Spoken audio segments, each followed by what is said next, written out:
From Stasis to Strand, here are 13 and a half things in Destiny 2 that you might not know.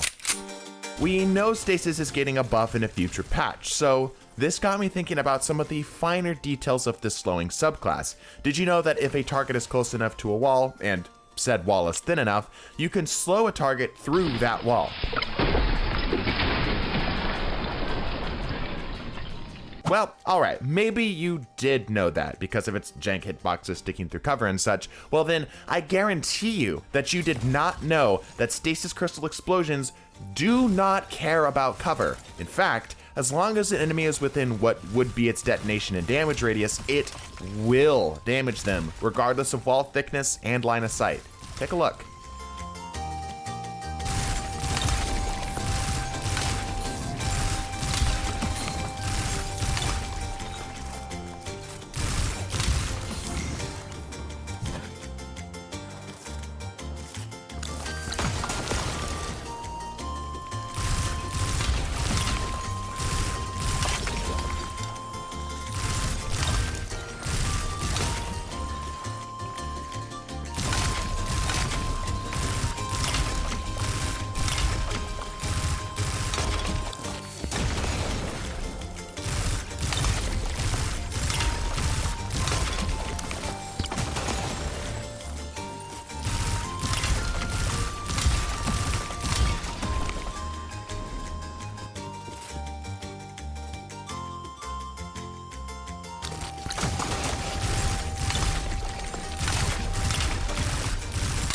Here's something cool that I didn't know, so maybe you didn't either. The kiosk at the tower can unlock new exotics and legacy gear for you, right? Pretty well known. Well, you might not know that you can also pull old legendary ornaments if you keep tabbing to the right of the old legendary weapons section.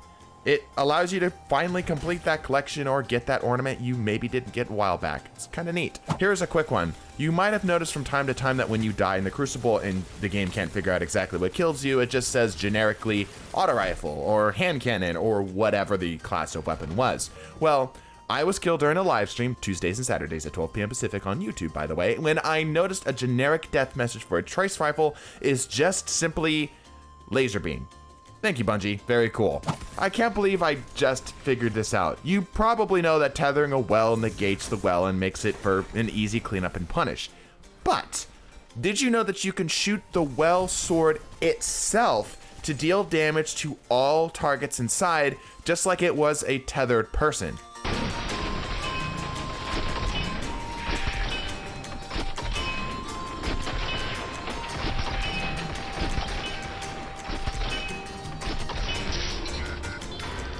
I didn't. The Guardian games are here. Post in the comments who you think is going to win and argue why like a Redditor, but did you know that the Heir apparent crest on the side of the weapon shows the symbol and color of the previous year's winner? In case you ever need a reminder of how cool us Warlocks really are, whip out the Heir apparent and take a look. Who knows, maybe it will change this year if you're lucky.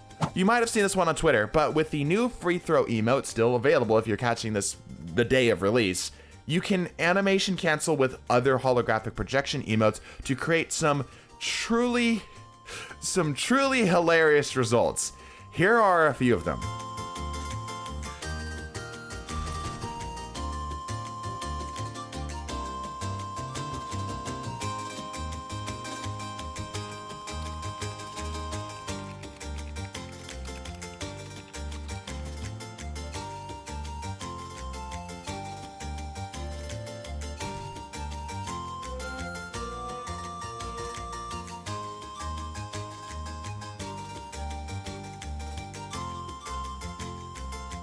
It's worth noting that this only works with emotes that stick to the hologram on your right hand and not your left, so unfortunately not all of these are going to work. Warlock's Phoenix Dive used your class ability, and as such it triggers ability mods such as Bomber, Outreach, Reaper, etc. But this is not true of the Hunter's Strand Dive. Despite them both operating in almost exactly the same way, the Hunter's Suspending Dive only seems to work with something like Utility Kickstart. Be aware of this next time you're building around these mods.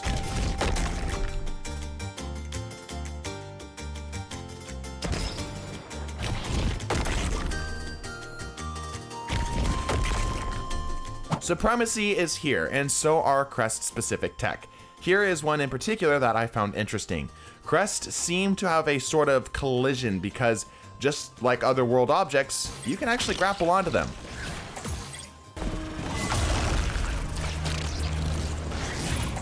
Here is one I found out by accident. If you get a Fireteam invite from somebody using game chat, if you join their Fireteam without clearing that invite, the game will show you their mic activity even in the original invitation. Kinda useless, but you know, neat. Are you getting bombarded by a Threadling build? It might surprise you that Arc Warlock with Arc Souls are the counter. Because just like how we showed things like proximity grenades targeting the Threadlings, your Arc Soul will do the same and pretty much provide free ad clear for you on the String Bean mean machines with no added effort.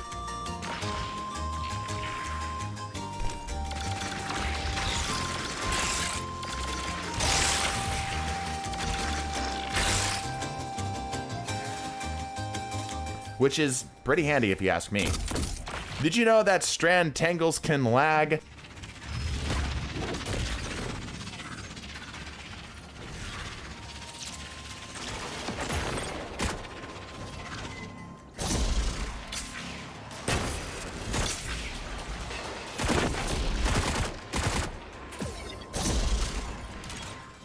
Now you do.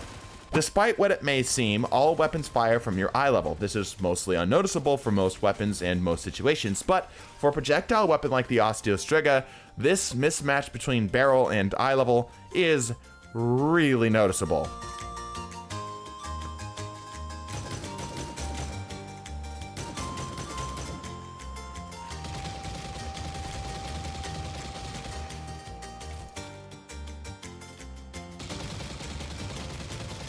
This last one is a quick one because this is relatively well known, but I still encounter a few Guardians that aren't aware of this. When you go to the tower towards the end of the week, you'll be given the opportunity to stand on your little crest right in front of the banners and collect a bonus reward. It's typically not much, but it could be that god roll you're looking for, and it's literally free loot if you've already been playing the game. Please don't miss out on this. It's something that's kind of a basic mechanic, but it's still surprising me that people are missing this. Did you know that I'm giving away a $25 Chipotle gift card to a random subscriber who leaves a comment tonight? Yeah, I know this is cheating for things you don't know, but you like free food, right? Anyways, bless your faces and deuces.